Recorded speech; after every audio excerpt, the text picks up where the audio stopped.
Hello friends, जैसा कि आप लोगों से प्रॉमिस किया गया था कि इथिक्स जो है कंप्लीट फ्री ऑफ कॉस्ट जो है हम यूट्यूब पर पूरी प्लेलिस्ट इसकी अपडेट करेंगे, अपलोड करेंगे।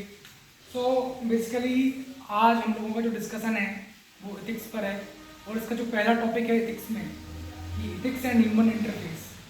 सो आप लोगों को जो करना है वो ये करना है कि एक नोटबुक लेना है और जो भी हम कंटेंट यहाँ पढ़ रहे हैं उसको प्रॉपरली नोट करना है। तो इस तरीके से हमारा जो रहेगा इसमें ये रहेगा कि हम एक लेक्चर देखेंगे और उसके बाद एक क्वेश्चन देखेंगे उस पर्टिकुलर कंसेप्ट पर। इस तरीके से लेक्चर भी अंडरस्टैंडिंग बनेगी हमारी और आंसर राइटिंग भी हमारी जो प्रैक्टिस होती रहेगी।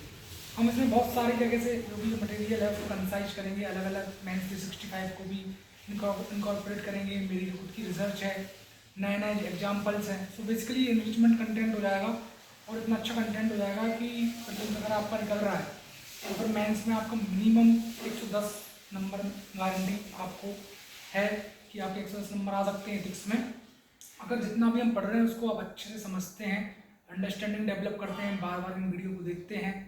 बस मेरा आपसे की रिक्वेस्ट रहेगा कि ज़्यादा से ज़्यादा आप इन वीडियो को लाइक करें, शेयर करें और सब्सक्राइब करें, जिससे कि मैक्सिमम स्टूडेंट तक ये वीडियो पहुँचे और उनको बेनिफिट हो।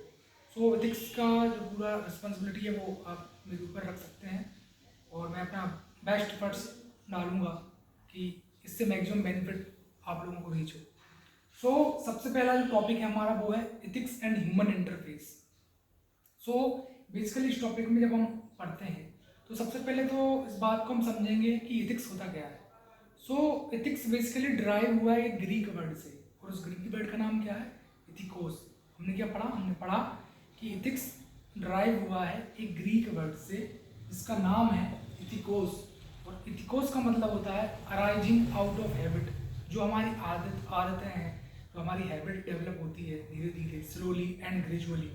सो एथिक्स वही है बेसिकली कि हमारी किस तरीके की हैबिट डेवलप हो रही है, हमारी अच्छी हैबिट डेवलप हो रही है या हमारी बुरी हैबिट डेवलप हो रही है। जैसे कि ट्रुथ, सही सच बोलना, अगर बचपन से हमको सिखाया जा रहा है, क्योंकि बचपन में चाइल्ड क्या होता है, चाइल्ड की जो कंडीशनिंग है, चाइल्ड एक क्ले की तरह है, एक मिट्टी की तरह है। अब उस मिट्टी का जो घड़ा है उसको जिस तरीके से हम उसकी जो है पेरेंट्स के द्वारा जिस तरीके से उसको सांचेंगे उस हिसाब से बन जाएगा वो बच्चा। अगर फैमिली में वो देख रहा है कि पेरेंट्स सच बोल रहे हैं, ऑनेस्ट हैं, ठीक है, सेल्फलेसनेस वैल्यू है उनकी, दूसरों का रिस्पेक्ट कर रहे हैं, सो बहुत सारी वैल्यू जो है इनकलकेट हो जाएंगी उस चाइल्ड के अंदर। अगर वो देख रहा है कि फैमिली में वायोलेंस है और जो है कि ट्रुथ नहीं बोल रहे हैं और दूसरों का भला नहीं चाह रहे, सेल्फ सेंट्रिक अप्रोच है उनकी, स्वार्थी हैं, सो और दूसरों को मतलब लड़ाई मारकाट ये सारी बातें चल रही हैं फैमिली के अंदर, ठीक है, पीस लविंग नहीं है फैमिली, वायोलेंस प्रमोट हो रहा है। सो ये सारी वैल्यू धीरे धीरे उस चाइल्ड के बिहेवियर में इनकलकेट हो जाएगी। सो हमने देखा कि चाइल्ड की जो कंडीशनिंग है, जो चाइल्ड की जो हैबिट है वो फैमिली से बहुत ज़्यादा मतलब डेवलप होती है।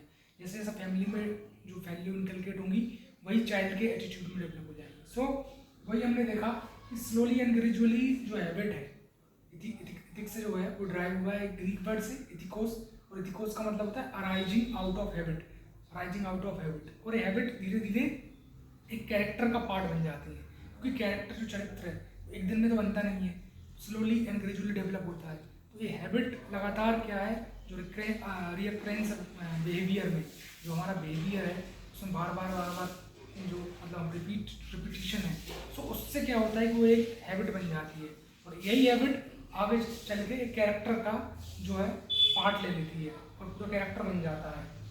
अब बात करें कि हमारा जो बिहेवियर है या जो भी हैबिट्स है वो बिहेवियर जो है वो इथिकल है या नहीं है, कैसे जज करें, कैसे हम जान पाएँ कि हमारा जो बिहेवियर है वो इथिकल है या नहीं है। सो इसके लिए बेसिकली एस्टेब्लिश स्टैंडर्ड है, कुछ यूनिवर्सल प्रिंसिपल है, जैसे कि सेल्फलेसनेस है, ट्रुथफुलनेस है कि आप सच बोल रहे हैं या नहीं बोल रहे, गांधी जी का जो प्रिंसिपल है नॉन वायोलेंस का, ट्रुथफुलनेस का, उसको आप फॉलो कर रहे हैं नहीं कर रहे। कंपैशन, जैसे कि मदर टेरेसा हैं, उनका कंपैशन था चिल्ड्रन के लिए, उन्होंने बहुत सारा स्ट्रगल करा और चिल्ड्रन की लाइफ बचाई। कैलाश सत्यार्थी जी हैं, हम अलग अलग एग्जाम्पल भी मतलब इसमें डिलीवर कर रहे हैं लेक्चर में, जिससे कि आपको अच्छे से अंडरस्टैंडिंग डेवलप हो।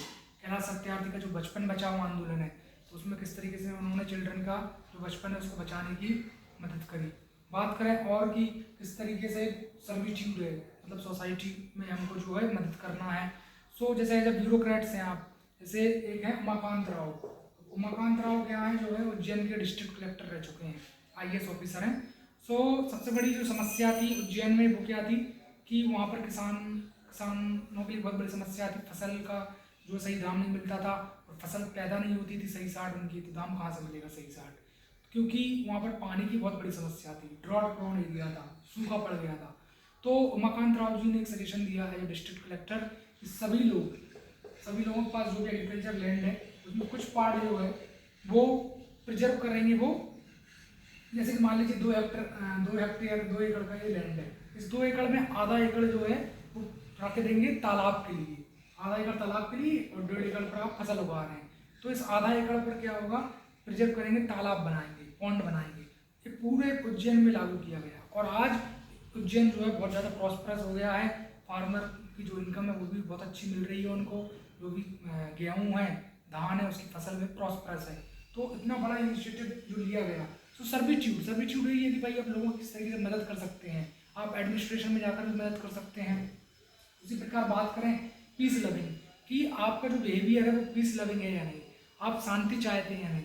करंट में से भी हम इसको, जो हमारा लेक्चर है इसको करंट अफेयर से भी हम रिलेट करते जाएंगे कि भाई अभी रिसेंट का आप देख सकते हैं कि रसिया और यूक्रेन का वार किस तरीके से हुआ, इजराइल हमास का वार, लाखों लोग मर गए इनोसेंट, जिनकी कोई मतलब देखा जाए कि जो लोग थे जो इनोसेंट मारे गए, उन्होंने तो कुछ किया ही नहीं था, उनका कोई दोष नहीं था, बट फिर भी उनकी जानें चली गई। सप्लाई चेन है उसका डिसरप्शन हुआ, इकोनॉमिक ग्रोथ ऑल ओवर जितनी भी कंट्री है सभी की सफ़र हुई, इंडिया की भी सफ़र हुई, क्योंकि आप जानते हैं कि जो सनफ्लावर ऑयल है वो यूक्रेन से आता है, व्हीट आता है बहुत मात्रा में, और इजराइल हमास के जो वार हुआ उससे क्या हुआ कि जो भी हमारा क्रूड ऑयल है, तो क्रूड ऑयल की जो प्राइसेस है वो मतलब इन्फ्लेशन के कारण बहुत ज़्यादा बढ़ गई उस वॉर के कारण, इजराइल हमास के। और जो टैंकर वगैरह पास होते थे रेड सी के वहाँ से, तो उनको भी देखा गया कि कहीं ना कहीं जो हाउथी रेबेल है, तो हाउथी रेबेल ने क्या किया, जो भी टैंक वगैरह जो ऑयल के थे जो सप्लाई होता था वो भी गुड्स एक्सपोर्ट, तो हाउथी रेबेल ने उनको रोकने की कोशिश करी। तो इससे सप्लाई चेन डिसरप्शन हुआ और ओवरऑल जो इन्फ्लेशन है, महंगाई है, वो पूरी वर्ल्ड में जो है बढ़ गई। तो ऐसा भी ना हो पीस लविंग हो, आप वायलेंस प्रमोट ना हो। आप जानते हैं कि आर्टिकल 51A बात करता है इंटरनेशनल पीस की, कि ओवरऑल जो भी पूरी दुनिया है और इंडिया तो वसुधैव कुटुंबकम के लिए जानी जाती है कि सभी लोग पीस लविंग हों और सोसाइटी में अच्छे से रहें, ब्रदरहुड एक भाईचारा बना रहे। ये फंडामेंटल ड्यूटी में भी बात की गई है कि भाई ब्रदरहुड से हम सब लोगों को रहना है। बात करते हैं सिंपैथी होता है कि भाई आप दूसरों के प्रति जो है सिंपैथेटिक बिहेवियर रखें, आपका सहानुभूति रखें, कोई गरीब है उसकी मदद करें आप, ठीक है, कोई अगर किसी प्रॉब्लम में फंसा है तो ये आपका एफर्ट बनता है कि आप उसको उस प्रॉब्लम से निकालने में मदद करें। और एम्पैथी है कि आप अपने आप को उस सिचुएशन में रखने की कोशिश करें, आप दूसरे का मर्म समझें, दर्द समझें जो वो फील कर रहा है। तो अपने आप को सोचें कि अगर मैं उसकी जगह होता तो मैं कैसा फील कर रहा होता। तो ये सारी जो है बेसिकली एस्टेब्लिश स्टैंडर्ड है। इन एस्टेब्लिश स्टैंडर्ड के बेसिस पर ही हम किसी व्यक्ति का बिहेवियर चेक कर सकते हैं कि वो इथिकल है या नहीं है। आप स्टील कर रहे हैं, चोरी कर रहे हैं आप किसी के घर पर, तो बिहेवियर आपका जो है इथिकल तो नहीं होगा ना। आप एग्जाम आपने पास कर ली, बट एग्जाम आपने पास कर ली मतलब चीटिंग कर कर बगल के, कुछ ना कुछ दिन बाद तो आपको इस चीज़ का जो है पश्चाताप होगा, आपको गिल्ट फील होगा कि यार मैंने एग्जाम पास कर ली, मेरे नंबर बहुत अच्छे आ गए, बट कहीं ना कहीं इस बात को आप नहीं निकाल सकते। ये जो मोरल गिल्ट है वो आपको सताएगा आगे चल के और आपको पश्चाताप होगा कि यार मैंने अच्छा नहीं करा। और इमैनुअल कांत जो एक फिलोसोफर हुए, उन्होंने इसी बात को बोला है कि कभी ना कभी जो आपका एंड गोल है उसको जब आप अचीव कर रहे हैं तो उसके लिए बहुत ज़रूरी है कि आपका मीन्स भी सही होना चाहिए। मतलब एंड गोल आपका जो है जो आप अचीव करना चाहते हैं तो वो एंड गोल आपका अच्छा है, वो ठीक है, अच्छी बात है, बट उसको अचीव करने के लिए आपका मीन्स भी सही होना चाहिए। आप जो एफर्ट्स लगा रहे हैं किसी भी एग्जाम को पास करने के लिए, तो पूरा ऑनेस्टली आप खुद पढ़ें, चीटिंग ना करें। एक एग्जाम्पल से अगर हम देखें, सो मीन्स और एंड दोनों ही सही हो। अगर आपने धन कमाया है तो मेहनत से खून पसीना बहाकर अगर वो मनी कमाया है तो वो अच्छी बात है। चोरी कर कर अगर आपने धन कमाया है तो तो आपका मीन्स सही नहीं है। मीन्स और एंड दोनों ही जो है एक अलाइन होना चाहिए, एक लाइन होना चाहिए। तो ये इमैनुअल कांत का भी कंसेप्ट है। Categorical imperative, moral duty. Categorical imperative, अब नोट कर लें उनको कॉपी में 11 स्टार लगा के। मोरल ड्यूटी, क्योंकि आगे जब हम केस स्टडी डिस्कस करेंगे तो उसमें सारे कंसेप्ट यूज होंगे। सो मोरल ड्यूटी, कैटेगरिकल इंपरेटिव, ये इमैनुअल कांत की जो फिलोसॉफी है।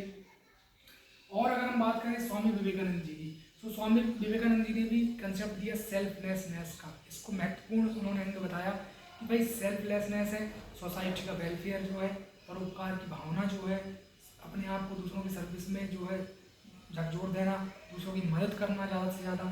सो एक इम्पोर्टेंट कैरेक्टर है ह्यूमन लाइफ का। और बेसिकली देखा जाए तो ह्यूमन का जो पूरा जो भी अच्छे काम कर रहा है उससे क्या है, हमको एक समन बोनम को अचीव करना है, एक चीफ गुड को अचीव करना है, जिससे कि सोसाइटी में जो है वेलफेयर हो, सभी लोगों का, मार्जिनलाइज कम्युनिटी का वेलफेयर हो, चाहे वो शेड्यूल कास्ट, शेड्यूल ट्राइब हो, वुमेन हो, चिल्ड्रन हो, पर्सन विद डिसेबिलिटी हो। और जब सब ह्यूमन कैपिटल का फॉर्मेशन होगा, सभी लोग हेल्थ एजुकेशन अच्छे से प्रमोट होगा, तो कहीं ना कहीं जो $5 ट्रिलियन इकोनॉमी का गोल है इंडिया वो भी अचीव कर पाएगी। और विकसित भारत का जो गोल है, विकसित भारत का गोल है माननीय मोदी जी का 2047 का। सो 2047 का जो विकसित भारत का गोल है उसको हम अचीव कर पाएंगे। जो सस्टेनेबल डेवलपमेंट गोल है, जिसमें सस्टेनेबल डेवलपमेंट गोल 1 बोलता है कि जीरो पॉवर्टी, नो हंगर की बात है। सस्टेनेबल डेवलपमेंट गोल 2 में, सस्टेनेबल डेवलपमेंट गोल 5 बोलता है कि हमको इनइक्वालिटी को रिमूव करना है। मैन और वुमेन के बीच में जो भी इक्वालिटी है प्रिजर्व, उसको हमें रिमूव करना है, यानी जेंडर डिस्क्रिमिनेशन ना हो। आर्टिकल 15 में बोला गया है कि there should not be prohibition on grounds of religion, race, caste, sex और प्लेस ऑफ बर्थ। तो वो सारी चीज़ें हैं, चीफ गुड जो है सोसाइटी में वो अचीव हो जाए, उसके लिए ही हमको जो फाइट करना है। और हमारा जो बिहेवियर है उसको इथिकल रखना है, ना कि अनइथिकल। अनइथिकल अगर बिहेवियर रहेगा तो सोसाइटी में कभी भी पीस डेवलप नहीं होगा, और पीस डेवलप नहीं होगा तो जो है वायलेंस प्रमोट होगा, जैसा कि रसिया यूक्रेन में, इजराइल हमास में चल रहा है। और एक बात जो महाभारत में बोली गई कि do not do unto others as you want to done bye.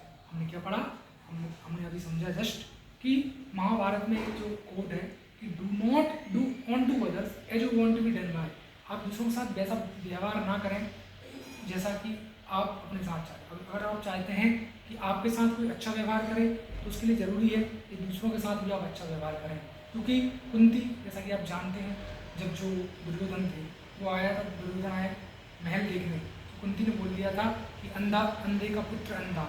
और वहाँ से फिर वो बात इतनी बढ़ गई कि आप देख सकते हैं किस तरीके से कौरवों और पांडवों का युद्ध आपस में हो गया, और कहीं ना कहीं जो पीस लविंग सोसाइटी थी उस समय की वो डिस्टर्ब हो गई। और फाइनली आपने देखा कि अर्जुन का कर्ण से युद्ध हुआ, द्रोणाचार्य से युद्ध हुआ, दुर्योधन से युद्ध हुआ, भीष्म पितामह से युद्ध हुआ, और इस तरीके से जो है बहुत ज़्यादा वायोलेंस प्रमोट हो गया सोसाइटी में। सो हमको इस चीज़ के लिए एफर्ट्स लगाना है कि जो समन बोनम जो है, जो चीफ वर्ड है सोसाइटी में, वो प्रिजर्व रहे। और उसके लिए बहुत ज़रूरी है कि हमारा कैरेक्टर अच्छा बिल्ड रहे। और कैरेक्टर कोई एक दिन में तो बिल्ड होता नहीं है, ये बहुत लंबे समय से जो हमारा बिहेवियर है, जो हमारी हैबिट है, वही हमारे कैरेक्टर को बिल्ड करती है। और कैरेक्टर ही वर्च्यू है, और कैरेक्टर शीलम परम भूषण है। कैरेक्टर अगर आपका एक बार मतलब बिगड़ गया तो फिर आपका जो है पूरा पर्सनैलिटी मतलब जो बिगड़ जाएगी, और फिर वो सही जो वैल्यू है, जो इंकलकेट होना चाहिए आपकी पर्सनालिटी में, वो डेवलप नहीं हो पाएंगी।